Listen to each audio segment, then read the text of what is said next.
The soda can hit the pavement with a sharp thud, splattering sticky liquid across the mirror-shined boots of the tomb guard.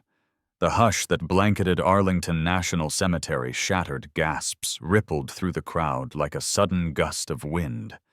At the center of it stood 13-year-old Mason Blake, decked out in designer sneakers and a custom t-shirt, his phone already held high to capture the perfect viral clip. He grinned, expecting the soldier to flinch, maybe even break formation.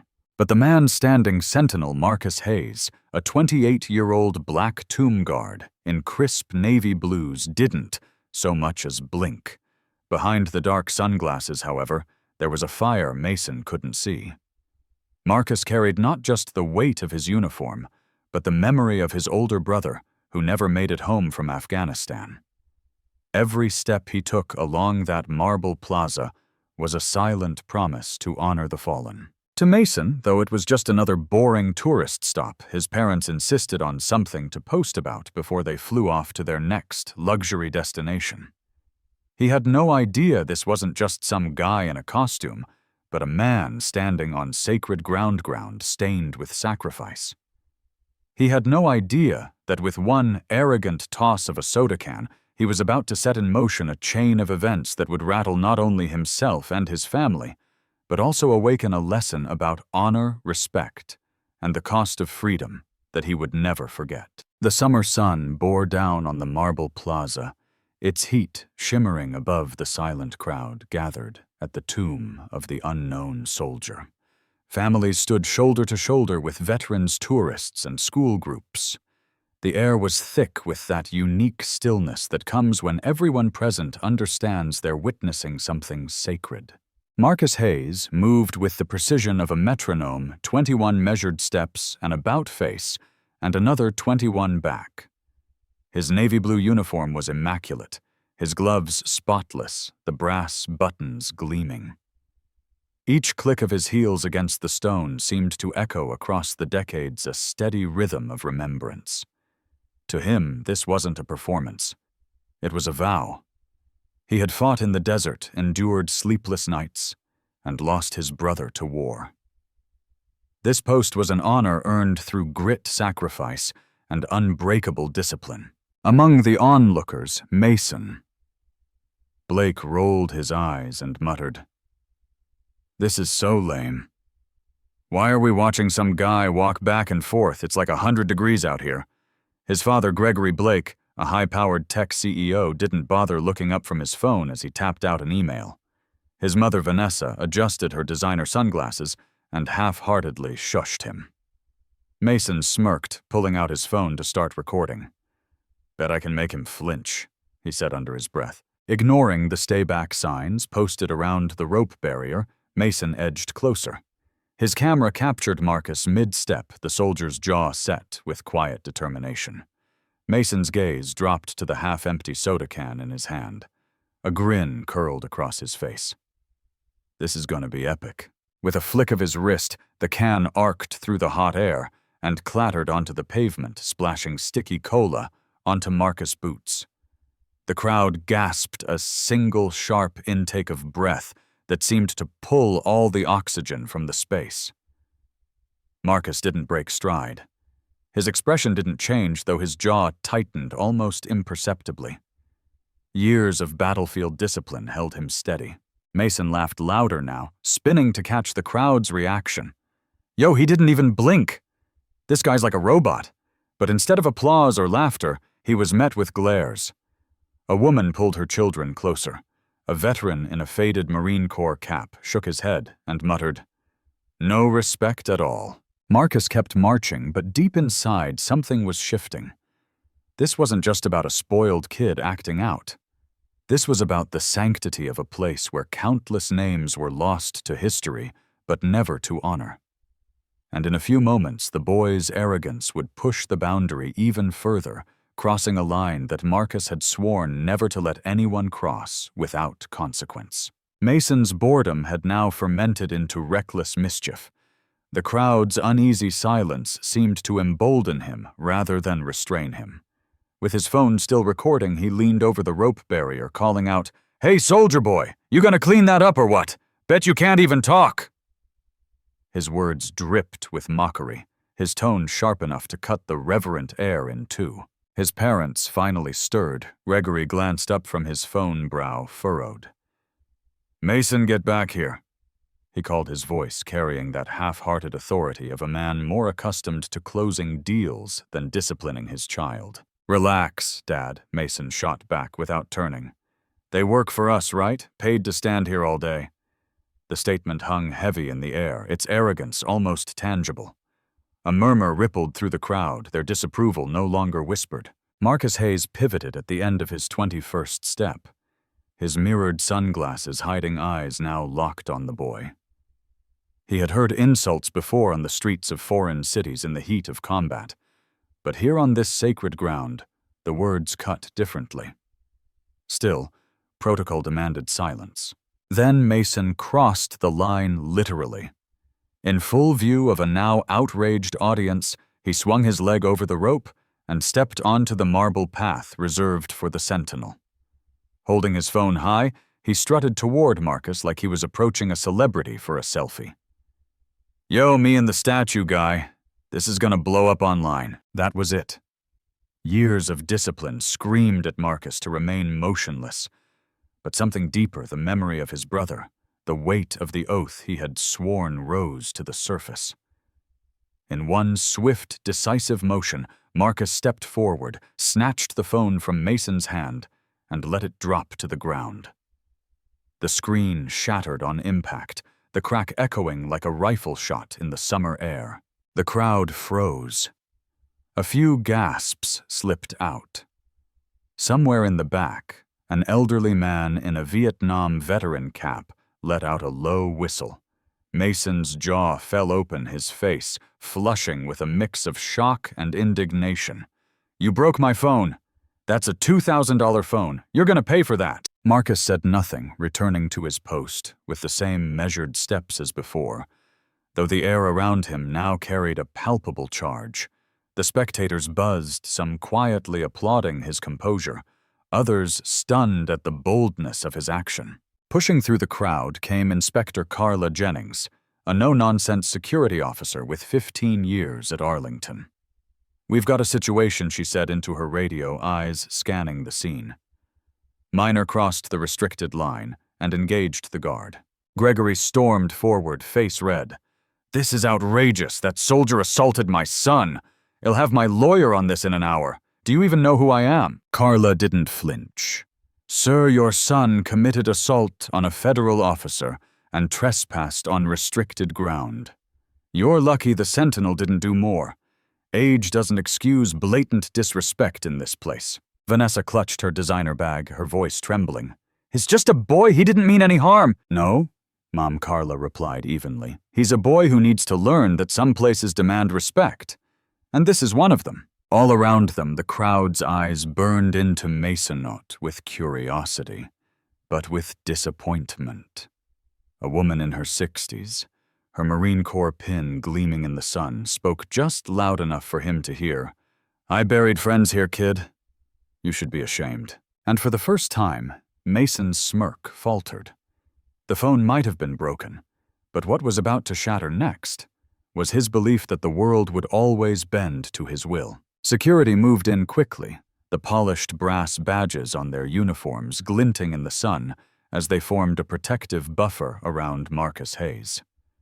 Inspector Carla Jennings gestured firmly toward the side path. "Escort the family to the security office," she ordered, her voice clipped but calm. "Well, handle this away from the public." The crowd parted reluctantly, phones still raised to capture every second. Mason, red-faced and clutching the pieces of his shattered phone, trailed after his parents. Gregory Blake muttered into his Bluetooth headset, already contacting his legal team. Vanessa kept her head down, sunglasses shielding her expression, though her tight grip on Mason's shoulder betrayed her unease. Inside the security office, a small climate-controlled room lined with photographs of Arlington's history, the Blakes sat across from Carla and Colonel Naomi Whitaker, the commanding officer for Marcus Unit. Colonel Whitaker, a tall, broad-shouldered woman with silver hair pulled into a severe bun, wasted no time. Mr. and Mrs. Blake, she began, her tone sharp, but controlled. Your son committed assault on a federal officer and violated a restricted area at one of the most sacred sites in our nation. This is not a game. Gregory leaned forward, his businessman's charm shifting into high gear. Colonel, I'm sure we can come to an arrangement. I'll cover any damages, make a donation to the cemetery, and we can put this behind us. Naomi's eyes narrowed. This is not about money. It's about respect, or rather the complete lack of it your son displayed today. Vanessa's voice trembled as she interjected. He's only 13. He didn't mean any harm. He's just immature. Carla's gaze didn't waver. Ma'am, with all due respect, age isn't an excuse for disrespecting the tomb. If anything, it's a reason for you to make sure he understands the gravity of what he's done. Mason slouched in his chair, arms crossed, but the weight of the moment was starting to press in. The walls were lined with images of military funerals, flag-draped coffins, and the silent salutes of grieving families. These weren't stock photos. They were real people, real loss. He shifted uncomfortably, glancing away. Colonel Whitaker leaned forward. We're not pursuing legal charges at this time. Instead, I'm assigning your son to a 4-week community service program here at Arlington. He will work with our grounds crew, assist in maintenance, and meet with veterans who can help him understand what this place represents. Gregory's face darkened. That's excessive. We have travel plans. Your vacation is over, Carla said flatly. Your son's education starts now. For the first time, Mason looked directly at the colonel. So I'm basically picking up trash for a month. No, Naomi replied evenly. You'll be preserving history. And if you can't see the difference now, you will by the time you're done. Vanessa reached for her son's hand, but Mason didn't take it. Instead, he stared down at the broken phone on the table, its spider-webbed screen reflecting his own frown. Outside, the muffled sounds of the changing of the guard ceremony drifted in a crisp cadence of boots and rifle clicks that seemed to vibrate in the still air. He didn't know it yet, but those 4 weeks would strip away more than just his arrogance. They would challenge every assumption he had about respect, sacrifice, and what it meant to be part of something bigger than himself. And for the first time, Mason wondered if maybe, just maybe, he deserved what was coming. Mason's first morning on the job began long before the sun crested the horizon. A knock on the guest house door jolted him awake at 5:30 a.m. Standing outside was Sergeant Bill Travers, a stocky Vietnam veteran with weathered hands and eyes that had seen more than most people could imagine. Up and at 'em, Blake, he said. We start work at dawn around here. Still half asleep and resentful, Mason dragged himself into the issued work clothes, faded jeans, a plain gray t-shirt, and heavy boots that felt clumsy compared to his prized sneakers. By 6th Huzra, he was sweeping walkways under the cool morning mist, the marble gleaming pale against the soft pink of the sunrise. The veterans on the grounds crew barely spoke to him at first. They nodded politely, but their eyes were distant, busy with their work. The first week was grueling.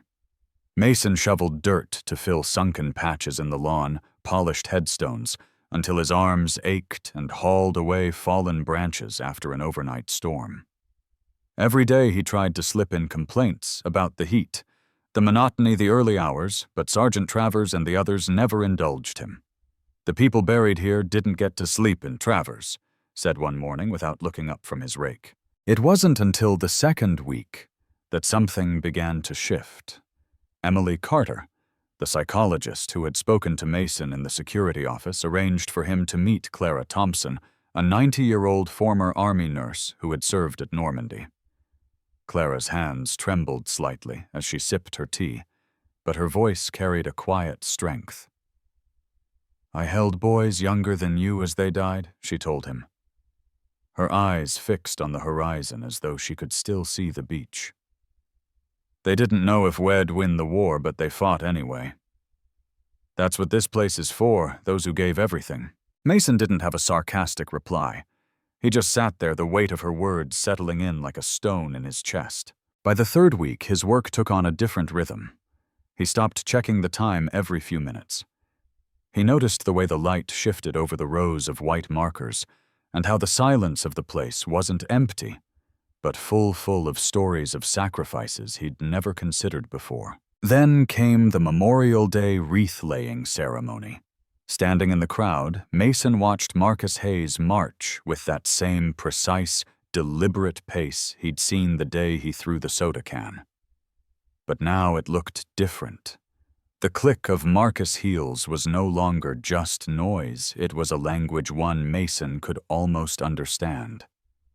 He saw the veterans in the audience straighten their backs the way family members clutched folded flags to their chests, and he felt a lump rise in his throat. For the first time, Mason truly grasped that the tomb of the unknown soldier wasn't a stage, it was a promise carved in stone that those who gave their lives would never be forgotten. He didn't realize it yet, but this understanding was planting the seeds for the hardest part of his journey facing Marcus Hayes again, not as a defiant kid trying to get a laugh, but as someone who had learned through sweat silence and service what respect really means. On the final day of his community service, Mason found himself in a quiet office overlooking the Marble Plaza. Marcus Hayes sat across from him. No sunglasses this time, just steady, watchful eyes. Mason's palms were damp, but he spoke first. "I'm sorry," he said, his voice low but clear. "I was a jerk. I didn't understand what you do, what this place means. I treated you like you were part of the scenery, and that was wrong." Marcus studied him for a moment before asking, "Would you do it?" Mason hesitated. "I thought it'd make me look cool online. I didn't think about you or the soldiers you honor. My grandpa was a Marine, he'd be ashamed of me." Marcus' gaze softened. "My brother was a soldier too. He never came home. I guard the tomb for him and for everyone who didn't get that chance. When you disrespected this place, you disrespected them." Mason's eyes burned. "I get that now. I can't undo it, but I want to make it right." Marcus leaned forward. "Admitting you were wrong takes courage. Keep learning. Keep listening. That's how you honor the fallen." They shook hands, and for the first time Mason felt the weight of respect settle on his shoulders. Heavy, but in the best way. Respect isn't about fear or authority. It's about recognizing the value of people, places, and sacrifices that came before us. When we take time to listen and learn, we carry forward the honor of those who gave us the freedom to stand where we are today. If this story moved you, share your thoughts in the comments. Have you ever had a moment that completely changed how you saw the world? Let's talk about it, and don't forget to subscribe for more powerful real-life stories that might just shift your perspective forever.